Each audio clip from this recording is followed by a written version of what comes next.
नमस्कार, मैं किन्नेस कुमार। 17वीं बिहार विधानसभा का अंतिम सत्र आज 25 जुलाई को समाप्त हो गया। यह मानसून सत्र हंगामेदार रहा।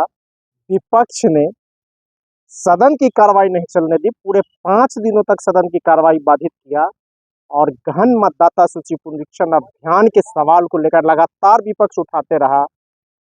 सरकार कहती रही कि एक भी मतदाताओं के नाम नहीं कटेंगे, लेकिन भारत निर्वाचन आयोग ने जो आंकड़े जारी किए हैं उससे कह दिया है कि 61 लाख से ज्यादा मतदाताओं के नाम सूची से हटाए जाएंगे। 21 लाख से ज्यादा मतदाताओं की मृत्यु हो चुकी है। 32 लाख घर पर नहीं मिले। 1 लाख फर्जी मतदाता थे।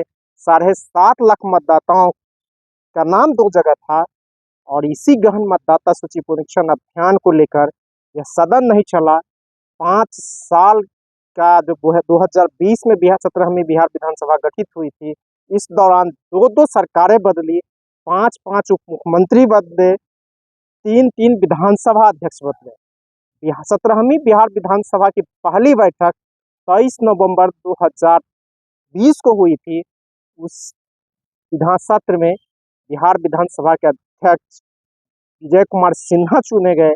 जब नीतीश कुमार पलटी मार दिए 2022 में, तब बिहार विधानसभा के अध्यक्ष राजद के अवध बिहारी चौधरी बने।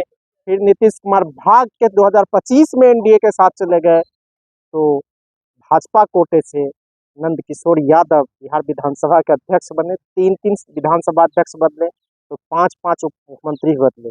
2020 में तारकेश्वर प्रसाद, रेणु देवी उप मुख्यमंत्री बनी थी। फिर नीतीश जी जब चले आए महागठबंधन के साथ, तो तेजस्वी प्रसाद यादव 17 महीना के लोग उप मुख्यमंत्री बने। फिर जब नीतीश जी भाग के एनडीए के साथ चले गए, तो सम्राट चौधरी और विजय कुमार सिन्हा उप मुख्यमंत्री बने। यानी बिहार विधानसभा में इस 5 साल के अंदर में विजय कुमार सिन्हा 3 रूप में दिखे। कभी बिहार विधानसभा अध्यक्ष के रूप में, तो कभी उप मुख्यमंत्री के रूप में, तो कभी नेता प्रतिपक्ष के रूप में। वही तेजस्वी प्रसाद यादव उप मुख्यमंत्री भी रहे, नेता प्रतिपक्ष भी के रूप में भी थे।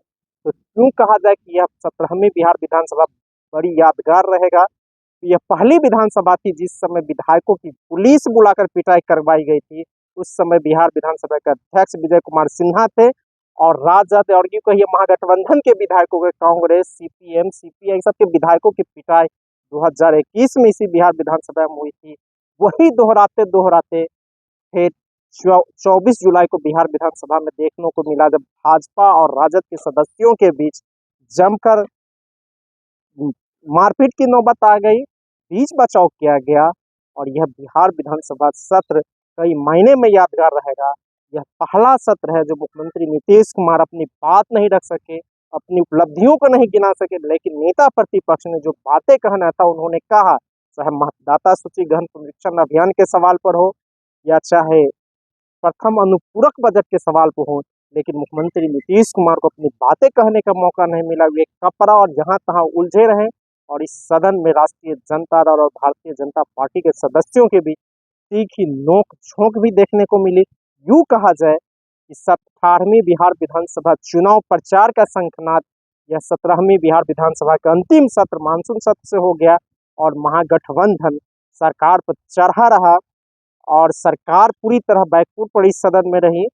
और मुख्यमंत्री नीतीश कुमार को तो बिहार विधान परिषद में राबड़ी देवी ने बोलने तक नहीं दिया। जब मुख्यमंत्री नीतीश कुमार सदन में पहुंचते ही कहे कि क्या ये लोग कर रहा है, इसे आप सीट पर बैठाइए, तो राबड़ी देवी खड़ी हो गई और बोली, पहले आप जनता के सवालों का जवाब दीजिए और अपनी सीट पर बैठे। उसके बाद मुख्यमंत्री अपनी सीट पर बैठे। कुल मिलाकर कहा जाए तो यह 17वीं बिहार विधानसभा का अंतिम सत्र यादगार रहा और यह कई तरह के माहौल देखने को मिले।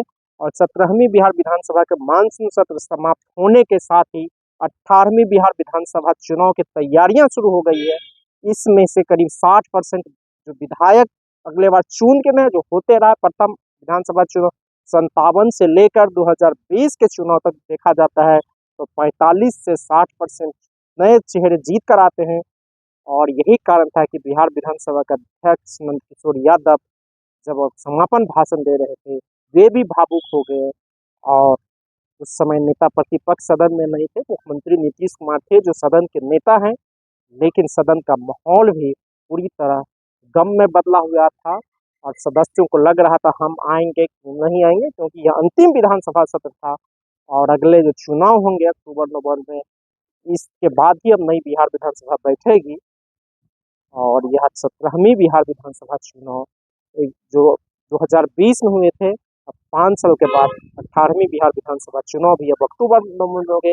इसकी शुरुआत, तैयारी की शुरुआत इस 17वीं बिहार विधानसभा के समापन सत्र के साथ हो गई। धन्यवाद।